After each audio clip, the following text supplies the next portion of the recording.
My name is Roger Ver, and I'm 45 years old. I was born in America, but several years ago, I made the difficult decision to renounce my citizenship. For more than 2 decades, I've been relentlessly targeted by the US government. Now I'm facing the possibility of spending the rest of my life in prison, up to 109 years, for crimes I did not commit.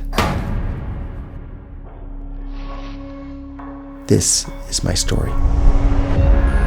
WikiLeaks founder Julian Assange faced up to 175 years in prison. John McAfee had just been ordered extradited to the United States on tax evasion charges. Donald J. Trump arrested, fingerprinted, and charged with 34 felony counts. This case really is lawfare at its worst. We are clearly in a political lawfare environment. The US government don't really like it when someone stands up to them in any way, shape, or form.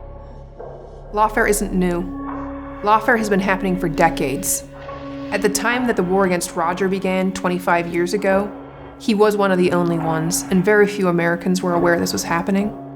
But now, lawfare has reached to the highest levels. My name is Tracy Thurman.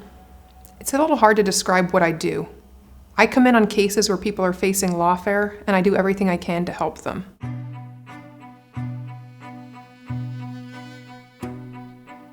I only take cases I believe in, and I only take cases that I care about. Roger's case is one of those. You grew up in Silicon Valley. What was that like, and what was your family like? And I'll wish whoever does the editing good luck with chopping all this together as well.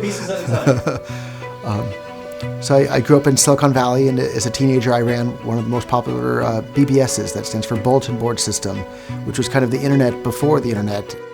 And so I ran that out of my bedroom, and one summer, I think maybe between 7th and 8th grade, my mother told me I wasn't allowed to play any more video games, and I had to go do something else. And so I went and looked on the bookshelf, and I saw a book called Socialism by a man named Ludwig von Mises. It basically explains how incredibly important money is, and the prices that they transmit aren't just prices of goods, it's information as to what goods should be used to produce what other goods, and what labor and what human resources should be used to produce other things. And without the free flow of money, the signals or the communications get distorted. And anytime the government gets involved in the flow of money, it's blocking these price signals. And the more economics I studied, the more I realized that anytime government is intervening in the economy, they're retarding the world's rate of economic growth. Welcome to the Libertarian Party's 2000 presidential debate.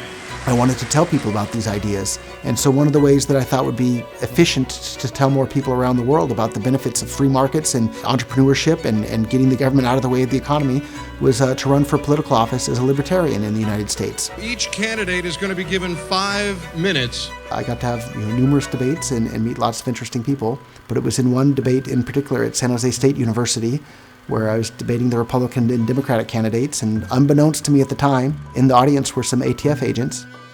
And I called the ATF and FBI a bunch of jackbooted thugs and murderers in reference to murdering children in Waco, Texas. Come out with your hands up. 911, what's your emergency? They're shooting at us in Mount Carmel. Tell them there are children and women in here and to call it off. There were dozens of young children there. They literally sent in tanks and men with guns, and they set the entire place on fire, and then they posed for photos on top of the bodies of dead kids. Davidians, including 24 children, were killed. You don't murder kids. And when Bitcoin came along, it was clear to me that that was the kryptonite to government's ability to wage wars and to control people and to interfere in the economy. And there was nothing that was going to stop me from telling people about how important this was. For Roger, that was the beginning of asking very serious questions about the US government. And honestly, it was the beginning of the persecution against him.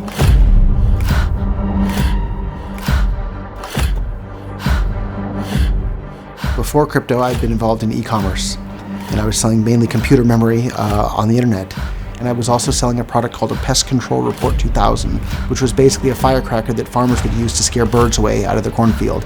And I was selling these on eBay, back when eBay had a guns and ammo section, and there were dozens, if not hundreds, of other people selling that exact same product on eBay. I wound up being the only person ever in the entire history of the world to be charged criminally for selling those without a license. Can you imagine the U.S. government spend money and time to imprison Roger Ver over firecrackers. In a meeting between Roger, his attorney, the ATF agent, and the prosecutor, Roger's attorney was asking the prosecutor, look, wouldn't this be a case normally where you would just tell the guy to go to get a license? Maybe you'd fine him, but you wouldn't be seeking prison time. And at that point, the ATF agent pounds his fist on the table and says, but you didn't hear what he said about us. That clears up completely whether this was a politically motivated case or not. I literally became politically persecuted for saying things that I believe in my heart of hearts to be true. If you murder kids, you're a murderer. And so anyhow, I did my 10 months in federal prison. And so I wound up, waiting the 3 years of federal probation that I had. And literally on the very day I was allowed to leave, I left the United States, and I haven't lived there again since because they made me terrified to live there. I was born there. All my family's there. That's where I grew up. That's the place I love and will be near and dear to my heart forever. But these people just made it so frightening for me to be there because of the constant harassment over and over and over. All of our founding fathers gave up their citizenships because the country from which they came was no longer a place that they could call home. And when they did it, it was treason. Every single one of them knew if they were captured, that was the end, and the end would not be a pretty one. And yet they stood firm, they made that decision, and they acted out of bravery and principle. And Roger's a person who has done that too. Anytime people exposed information that their government wanted to be kept secret, those people were called traitors, and yet history views them as patriots and heroes. When they sent me to prison the first time, I'm a little bit embarrassed to say, but it worked in the sense that they got me to shut up and to be quiet. You can't put it in your wallet. Your computer makes it, and it trades like a stock. It's called Bitcoin. In 2011, when I heard about Bitcoin for the first time, I knew it was one of the most important inventions in the entire history of the world, and I went on to become the very first person in the world to start investing in the cryptocurrency and Bitcoin ecosystem and seeded basically the entire first generation of cryptocoin and Bitcoin businesses. Get involved right now today. Tell everybody you know about this wonderful, amazing thing that's about to change the lives of everybody on the entire planet called Bitcoin. He was the first American entrepreneur, maybe in the world, to really see the potential of cryptocurrency and Bitcoin. I knew it when I began promoting Bitcoin that this is something so powerful to the existing power structures that they'll do whatever they can to stop it or shut it down. A brilliant innovator and a great humanitarian who cares about one thing more than anything else, and that is the topic of human freedom. I couldn't be quiet any longer. I had to speak out, and that's what I did, and it was the right thing to do, and I don't regret it one bit. A digital currency in which transactions can be performed without the need for a central bank. Woody, what is a Bitcoin? Bitches in the future? This is Wheel of Fortune, Joe! Bitcoin is the future. This is the first time in the entire history of the world in which anybody on the planet with the internet can send or receive money with anyone else anywhere, and there's absolutely no way that anybody can interfere with that in any way. I would tell anybody that I would get to listen to me about Bitcoin, but the vast majority of people just kind of laughed at me or didn't take it seriously or just, kind of thought I was crazy for being so interested in some, internet nerd money that nobody was using. But, as each year went by, it gained more and more traction. It got more and more attention from around the world. And today it's, the talk of, people all over the planet. This is historic for the crypto space. The Bitcoin rocket ship keeps climbing. Bitcoin trounced the 100,000. It might go to 150K. You actually know this guy, Roger, is it Ver? Roger Ver. He's earned the nickname Bitcoin Jesus. Who is known as Bitcoin Jesus. Bitcoin Jesus himself. Because he has proselytized. He's been very supportive of Bitcoin. Bitcoin Jesus. Or Roger Ver is fine. Yeah, I would prefer that was not my nickname. Eventually he was murdered by the government of his day. I would prefer not to meet the same fate. Leave it to the Biden administration to try to figure out a way to crucify Bitcoin Jesus. Cryptocurrencies in general are absolutely an opportunity for the entire world to have more personal and economic freedom and to shrink the control of violent third parties from interfering in people's lives all over the planet. Because when you're using Bitcoin as money, at this point cryptocurrency, not just Bitcoin, it helps defund wars and helps defund government interference in the economy and helps grow the private sector and helps shrink the government sector. The private sector doesn't necessarily need anything from the government, and so the more things we can privatize around the world, the better off everybody will be in the entire world. Digital currency may be the most effective way the world has ever seen to increase economic freedom. It doesn't matter what color you are, it doesn't matter where you were born, and it doesn't matter where you live today. You now can interact financially with every other human being on the planet without needing permission from anybody. And it almost makes me want to cry. It's so exciting for the world to see that become available. Bitcoin Jesus is under arrest in Spain on U.S. tax and mail fraud charges. Roger Ver is accused of evading nearly $50 million in taxes after earning $240 million trading cryptocurrency. If you want to build a system that allows for freedom, the most important element you can have besides freedom of speech is freedom of transaction. And so imagine a world in which every single financial transaction you make is tracked and recorded. And not only that, but if they don't like what you're spending your money on, or if they don't like the things that you're saying politically, they can prevent you from spending your money. That's a scary, scary world to live in. For many people, the first time they ever heard of debanking, of freezing of assets for politically wrong speech, was the Canadian trucker protests. As of today, a bank or other financial service provider will be able to immediately freeze an account without a court order. If you are involved in this protest, we will actively look to identify you and follow up with financial sanctions and criminal charges. Banks have already started to freeze the accounts of people involved in the protests. If your money can be turned off, you are not a free man. So as we're recording this, we are in a little island off the coast of mainland Spain called Mallorca. And I'm here because the United States government had me arrested earlier this year while I was visiting Spain for what I thought was going to be a 4-day business trip. He is not permitted to leave the island. He cannot get on a boat. He cannot get on a plane. He cannot do anything other than sit here on this island waiting for the Spanish government to send him to U.S. custody. They're charging me with tax evasion and mail fraud. But the mail fraud is simply that the tax returns were sent in the mail. There's actually 3 charges of mail fraud because we sent the first tax return, the IRS claimed they didn't get it, so we sent it again. So they're charging 2 separate counts of mail fraud for sending the same tax return 2 times in the mail because they claimed they didn't get it the first time. And then they're charging me with a 3rd count of mail fraud for sending another year's tax return a couple of years later. 90 of those 109 years are for simply putting the tax returns in the mail and sending them to them. So there's no fraud about that at all.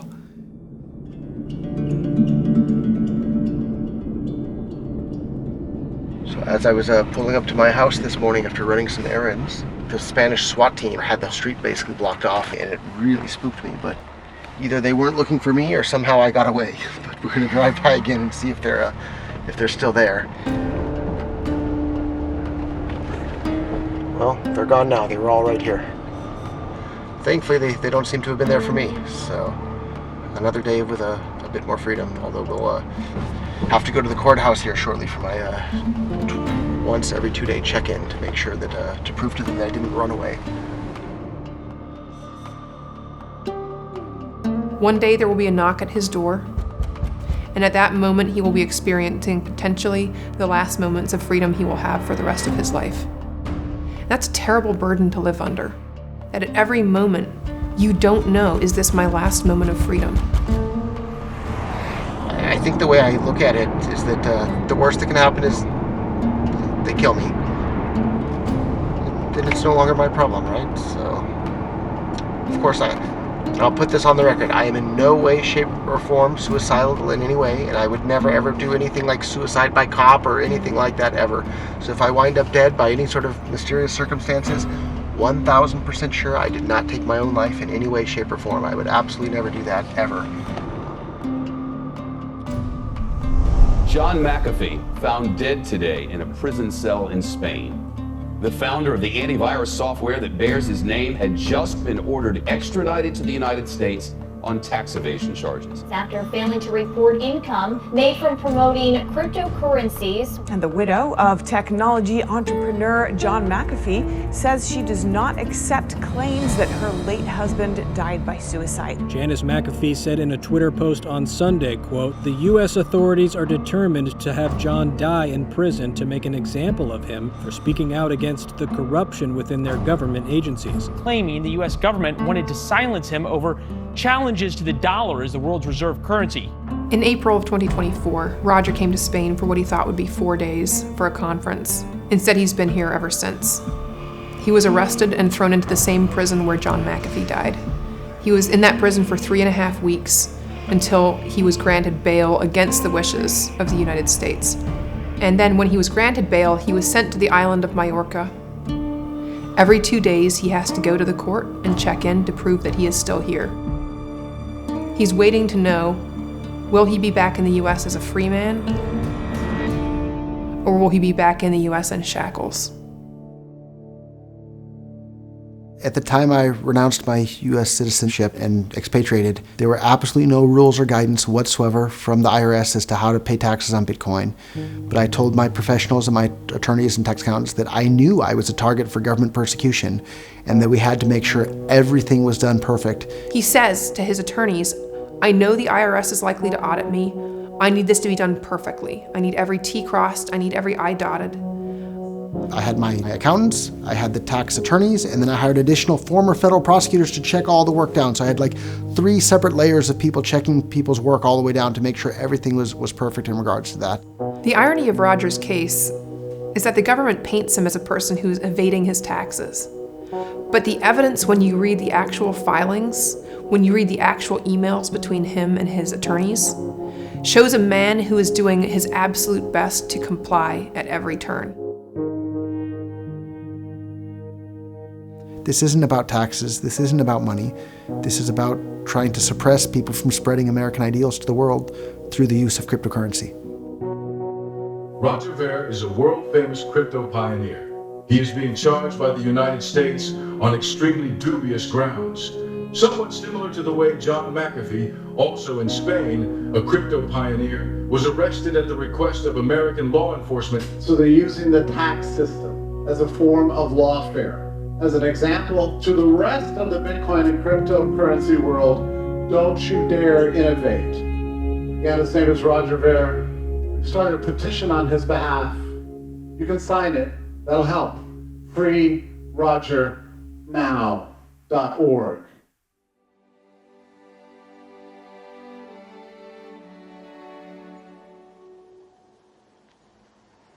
I haven't been able to see my mom and dad for coming up on a decade because of this.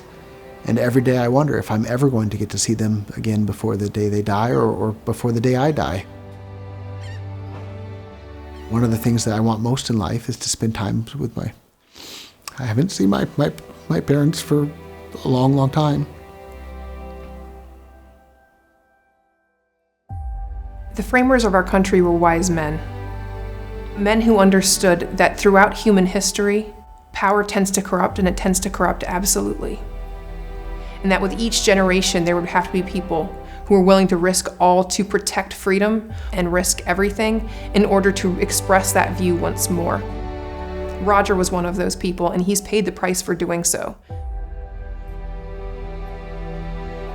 Once they take me out of the way, it's even easier for them to go after everybody else out there, because if they can do this to me with the resources and the people that I have supporting me, they can do it to absolutely anybody. The lawfare in this country is only going to end if we decide that we are all going to stand up for our fellow Americans, whether we agree with them politically or not. We can choose right now as Americans, which direction do we go? Do we head toward tyranny? Do we head toward a new American century of freedom, of hope, of finding a national unity again? And in order to do that, the lawfare must stop, and our heroes have to come home. I don't know who said it, but in history they said, first they came for the so-and-so and nobody spoke out, and then they came for the next group and nobody spoke out, and by the time they came for me, there was nobody left to speak out. And that's why it's so important for all of us to speak out all of the time, so that they can't take us down one at a time.